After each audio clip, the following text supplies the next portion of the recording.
মোবাইলে তোলা ফটো অনলাইনে বিক্রি করে কিভাবে টাকা ইনকাম করা যায় সে সংক্রান্ত আমি একটা ভিডিও বানিয়েছিলাম। সেই ভিডিওতে ২৭টা কন্ট্রিবিউটর অ্যাপস থেকে কীভাবে সাইন আপ করতে হয় এবং কীভাবে অনলাইনে ফটো সেল করার জন্য সেখানে আপলোড করতে হয়, সম্পূর্ণটা স্টেপ বাই স্টেপ প্রসেস আমি এর আগের ভিডিওতে আপনাদেরকে দেখিয়েছিলাম। তো ২৭টা কন্ট্রিবিউটর অ্যাপস থেকে টাকা ইনকাম করার জন্য সেখানে আমি কিছু ফটো আপলোড করেছিলাম এবং তখন কিন্তু সেগুলো রিভিউতে পাস হয়নি। তো ৩টে মতো ফটো আমার রিভিউয়ে পাস হয়েছিল। তো ৩টে ফটো থেকে আমি কত টাকার আর্নিং করলাম সেটা আমি আপনাদেরকে এই ভিডিওতে দেখাবো। ৩টে ফটোর মধ্যে আমার এখন ২টো ফটো এখানে দেখছেন রিভিউয়ে পাস হয়ে আছে।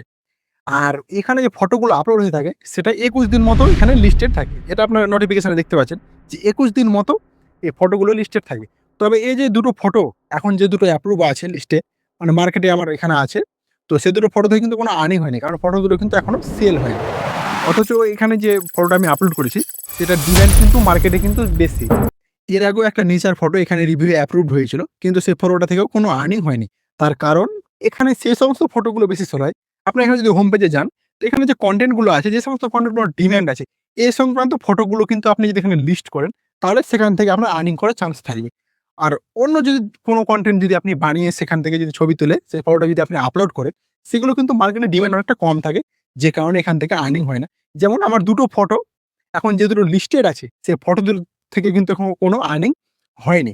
আরেকটা ফটো ছিল যেটা ২১ দিন পার হয়ে গেছে, যে কারণে সে ফটোটা সেখান থেকে সরে গেছে এবং সেটা আমি পুনরায় কিন্তু আপলোড করতে পারি। তবে কিন্তু সেই ফটোটা কোনো ডিমান্ড থাকবে না। এখানে যে আপনার টার্ম গুলো দেওয়া আছে কনটেন্ট গুলো, সেই সমস্ত কনটেন্ট গুলোর উপর ফটো যদি আমরা আপলোড করি তাহলে সেগুলোর ডিমান্ডটা বেশি থাকবে। আমার এখনো প্রায় 0 আর্নিং আছে। কারণ এই ফটো দুটো সেল করে কোনো আর্নিং হয়নি। এখানে ওয়ালেটে আপনারা দেখতে পাচ্ছেন যে এখনো কিন্তু 0 আর্নিংই আছে।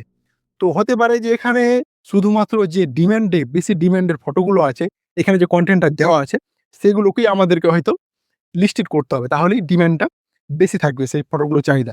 তবে এআই আসার পর থেকে বেশিরভাগ ক্ষেত্রে কি হয়? যেকোনো ক্রিয়েটরসরা কিন্তু আর ফটো করে না। বেশিরভাগ ক্ষেত্রেই তারা কিন্তু এআই ক্রয় করে, যেখান থেকে তারা ফটো জেনারেট করে নেয়।